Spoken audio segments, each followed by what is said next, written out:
Dogs have always had a big impact on human lives. We were given a chance to take a look into two impactful dogs' lives. Our first dog is Thorn. Thorn isn't your typical dog. She has a very important job in the workforce. She is obviously, she's a bomb dog. So because she's a bomb dog, that's her goal, is to make sure that everybody's safe. So we go out and we do things, sweeps for VIPs, so when president comes in, or presidential candidates, or other people that think they're important, we do sweeps for them. Bomb threats at schools, things like that, we're always out for. Maybe warrants, so somebody that may be known to have pipe bombs or something, we'll go look for them. And then the other thing we'll do is we look for shell casings and guns.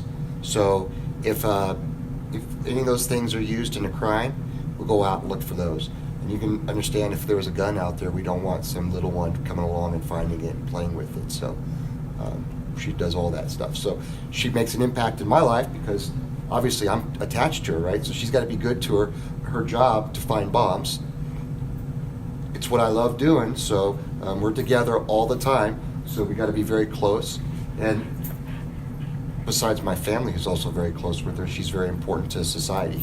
We do sweeps for like Hillary Clinton or Laura Bush or anybody like that. We always like to get photos near them or something like that. So we've taken photos with the Dalai Lama, with Speaker of the House Paul Ryan, just in different ways with the dog there. So those are all kind of fun moments, kind of having fun goofing around with her. It's always fun training with her and working with her. So some of the things that she does when she finds explosives, how she jumps up high or things like that are always cool. So we had, the first training starts with like the first 3 to 6 months when she's first born, and they select her. They select dogs that, not every Malinois or German Shepherd or whatever can be a police dog. It has to be one that has the right drive. So they have to really want to search for things. They really want to find it no matter what, things like that. So once they find that type of a dog, 3 to 6 months of training, and then we do an academy where I'm working with her because we become a team, and then we have to be able to pass the certification. And then every week we train together because the industry says you got to be at least training 20 hours a week. So we make sure that we do that. So it's a lot. So we want to make sure that she can hit every kind of explosive out there. And there's over 19,000 combinations of explosives. And we narrow those down into chemical properties, and it narrows down into what's called families. But she's got to be able to hit all of them, right? So it's not okay to miss a certain type of explosive. That makes it a bad day for everybody. So it's a lot of training and continual training. There was a murder where the young lady was shot. And it was done in an area where there was a lot of leaves and a lot of stuff like that. And so they found a couple of shell casings, but they couldn't find the others.